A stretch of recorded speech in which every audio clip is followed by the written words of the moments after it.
Hi, this is Trudy J, author. I am here again in my office. It's a bit later at night, so I've got the lights on and a bit of a different lighting, so I'm feeling a bit like, I don't know, the weird lighting on my face, who knows. So I don't know, previously I have shown what happened to my little, so I've been making stuff with Fimo and Sculpey, which are these little creatures, and the first thing, I used to do this when I was a kid. I don't know how often we did it precisely, but we did it when I was a kid, and and I decided to entertain myself and make it again, and I made this little fella. Just trying to get him. Oh, where's his front? Just a second. One moment, caller. There it is. Right. So I made him. Oh God, I've broken off something else now. Okay, if you can see him. It's a little, dragon. Now he's in two pieces. So he's got a little head here. This is his little body. And then I've got some other pieces like his feet, his arm, and now the little horn that I just broke off just now. That was awesome. So I had this, so what you do with it is you sculpt it into something, and then you bake it in the oven, like really low temperature and for a long time. Like I think this baked for like 2 hours or something at I don't know, 130 degrees Celsius. Anyway, and then I had him sitting out on the bench and waiting for him to cool off. And then I was off reading, doing something else, and others who shall not be named were in the kitchen, and he got knocked off the bench and onto the floor. So sadly, he is broken. But I have just been out and bought some super glue. So I'm planning on super gluing that together. I'm a little bit nervous about super glue because honestly, I'm a bit scared of super gluing my fingers together, which is the kind of thing I would do. My daughter did it when she was a little. She super glued her fingers together. Can't really read it. It's very small and my eyesight is not that good.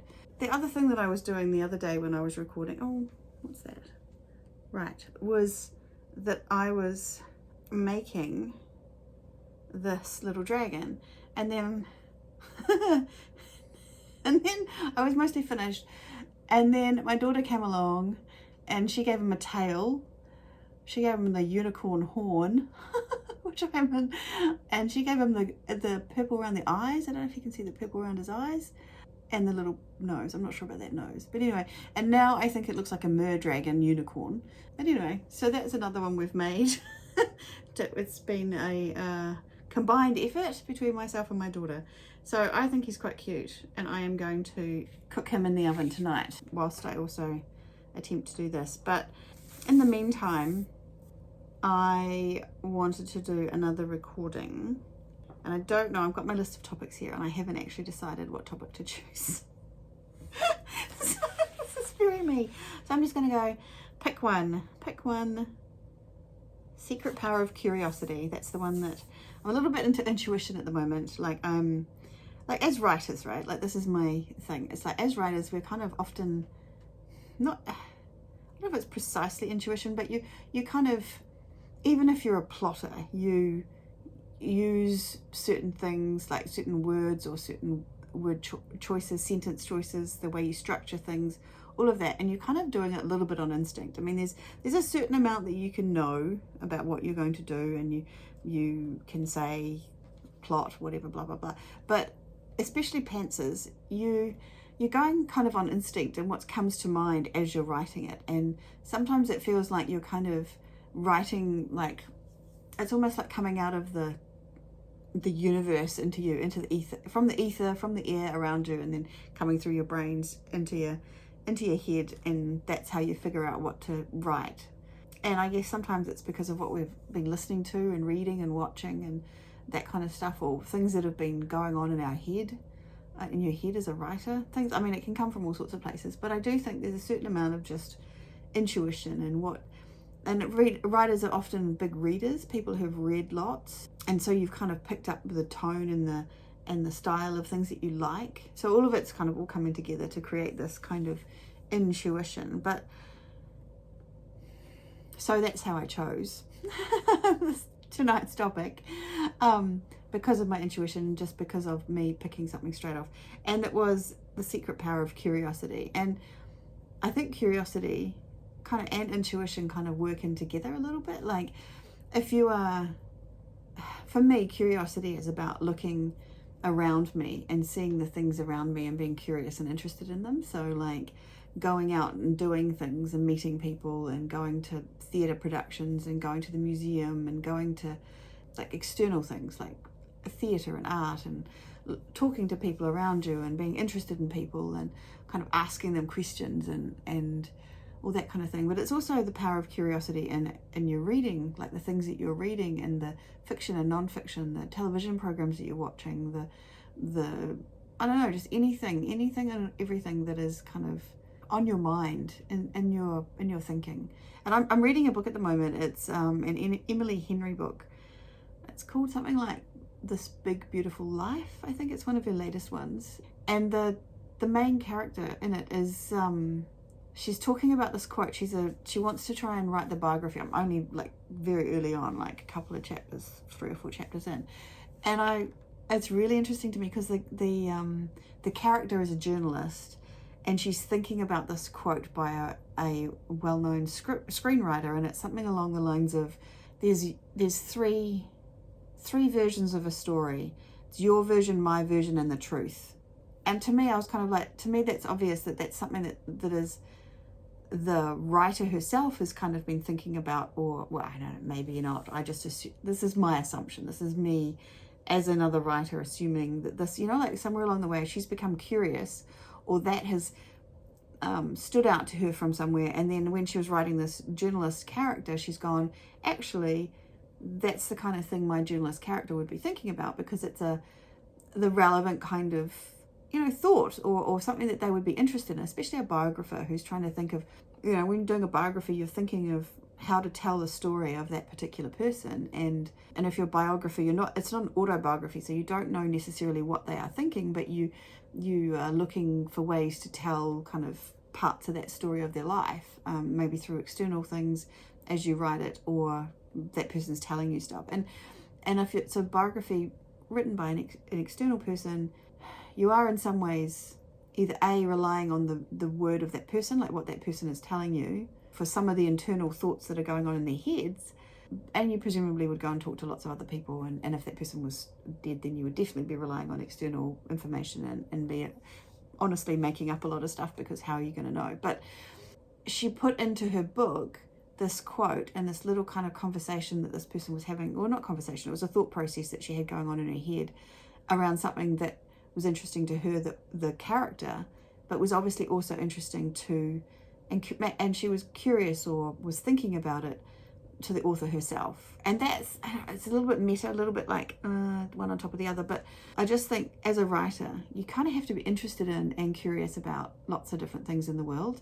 That's kind of part of how what you are doing is going to make sense and be something that's going to be interesting to the people around us. So curiosity. And I'm a very curious person. So one of my jobs used to be as a journalist, like a magazine journalist. I was never a hardcore reporter or anything like that. I'm far too sweet and kind and lovely. I'm not one of those hard-nosed reporters who's digging for the truth. I like to tell sweet stories about nice people and make it interesting. Oh, that sounds terrible. No, I write hardcore, gritty stories about people on the edge. Yeah, kind of. Anyway, so I used to write for a Polytechnic here in New Zealand, and I went round and talked to all the different people in the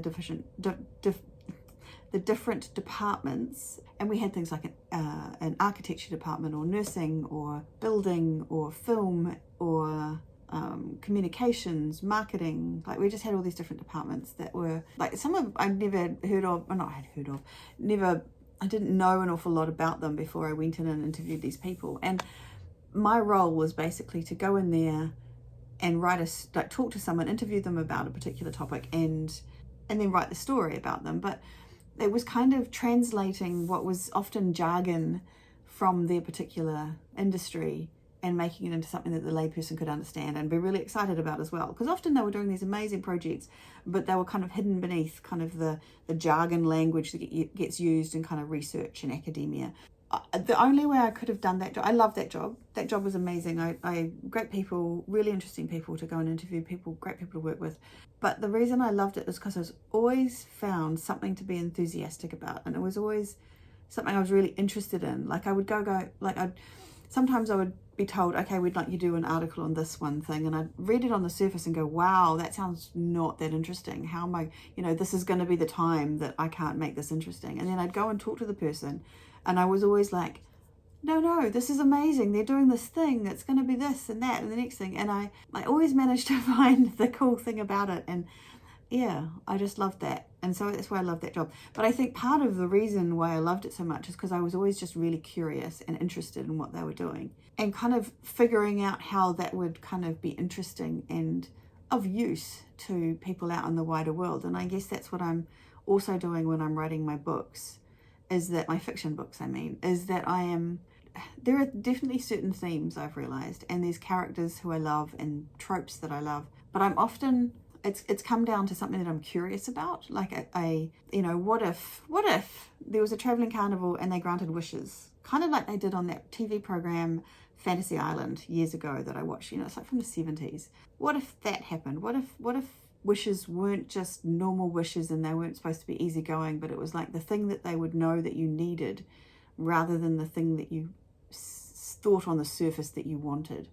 What if there was a deeper magic going on? What if they didn't manage to grant the wish, the carnival lost magic? What if there was someone sabotaging?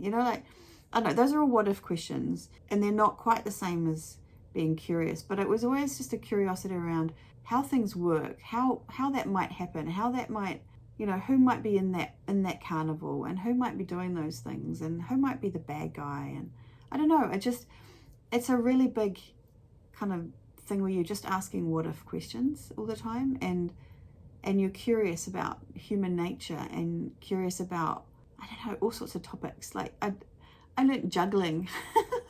I got a juggler, a New Zealand juggler, to come and teach me how to juggle at one point in my career, because I wanted to learn how to do something that was kind of cool and part of that whole being in that carnival world. So I do think to be a writer, you do need to be curious. And I think it is a secret power for authors. I think if you're not curious, I don't know. I think most writers would have to be curious and have to be interested in the world around them to be able to kind of put together a book. I just don't know. I can't.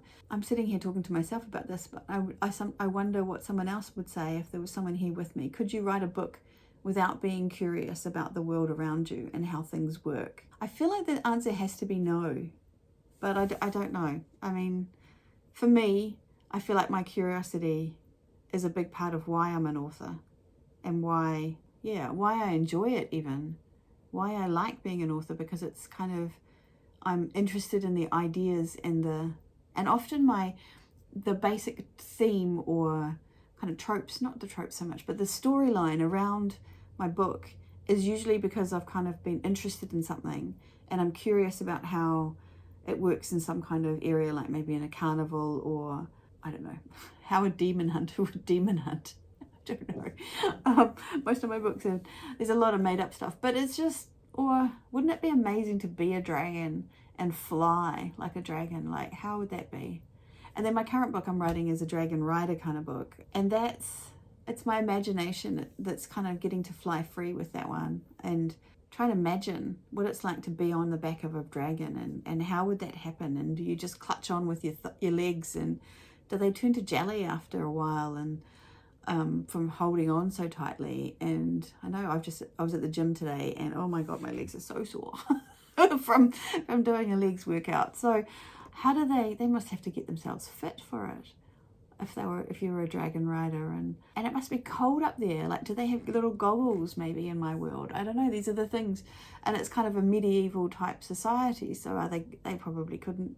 Where are they going to get goggles from? Like, they're not going to have plastic, or is it going to be glass? And that seems an awful lot of effort. And are they going to do that? Maybe not. These are all the kind of things that you have to start digging into and thinking about if you're going to write. And I think it's just all about being a little bit curious. And I haven't had the time to actually put this together, so I'm going to do that now. I'm going to say goodbye, leave you to think a little bit about being curious. What are you curious about? Curious how she rambled on for so long about curiosity, how you think it might help authors, how it helps you as a reader. I think too, like, curiosity keeps you reading. I know that if I'm reading a book and I'm struggling to finish, I can never, like, well, sometimes I have stopped. If it's a really bad book and I can't actually manage it, I'll stop. But usually I'm so curious to see what's going to happen to the characters, even if it's badly written or I'm not really believing in it. I need to finish just so I know, and so I know the ending almost. I am usually engaged enough that I want to know how this book is going to end. And I think that's just a curiosity thing. So I think we're all inherently curious, but I think writers are a little bit more curious than most. And that's what I'm going to say about that. Anyway, I'm Trudy J, urban fantasy author. It's been great having this time with you yet again. I will see you again next time. Farewell. Bye.